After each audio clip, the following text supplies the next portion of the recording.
Amazon के जंगलों में रुक्कू कबूतर एक दिन अपनी पत्नी टुनटुनी से झगड़ रहा था।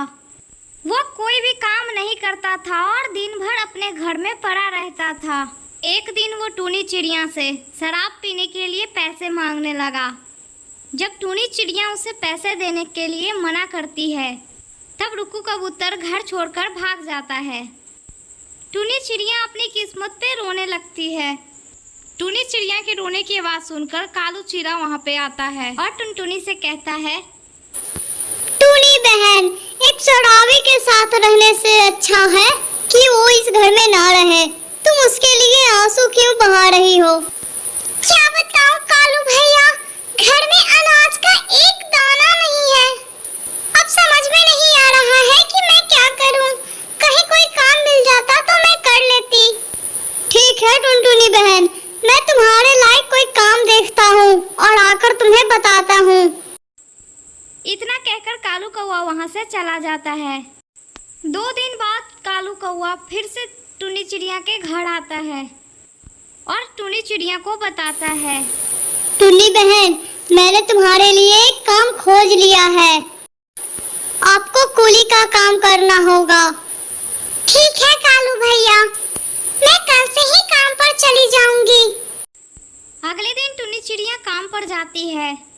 वो एक पक्षी के पास जाकर कहती है, साहब, लाइए मैं आपका सामान उठा लेती हूँ। तब वो पक्षी टुनटुनी से कहता है, जरा अच्छे से उठाना, इसमें जरा कीमती सामान है। इसे गिराकर कहीं तोड़ मत देना। आप चिंता मत कीजिए साहब, मैं आपको शिकायत का कोई मौका नहीं दूंगी।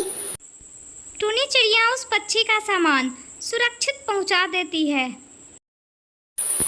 साहब, मुझे जल्दी से पैसे दे दीजिए, धंधे का टाइम है। इस तरह से टुनटुनी चिड़िया पक्षियों का सामान एक जगह से दूसरी जगह पहुंचाती है। कई दिन बीत जाते हैं और एक दिन टुनी चिड़िया एक अंडा देती है। अंडे को देखकर टुनी चिड़िया बहुत खुश होती है। मैं अपने बच्चे को अच्छे संस्कार दूंगी। उसे इस बात की चिंता खाए जा रही थी कि जब वो काम पर चली जाएगी तो उसके अंडे का ख्याल कौन रखेगा। तभी उसे उसकी पड़ोसन बुलबुल चिड़िया की याद आती है।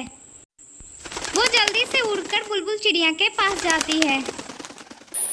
क्या बात है टुनटुनी चिड़िया, तुम बड़ी परेशान लग रही हो। घर में सब ठीक ठाक तो है ना? जरा अपने ऊपर भी ध्यान दो।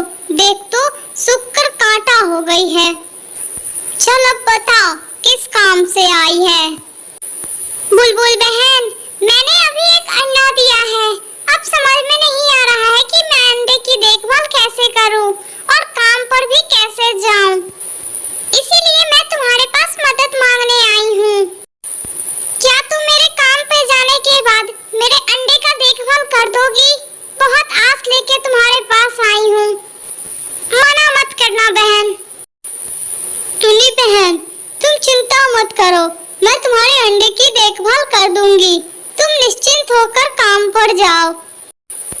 आखिर हम पड़ोसी एक दूसरे के काम अब नहीं आएंगे तो कब आएंगे?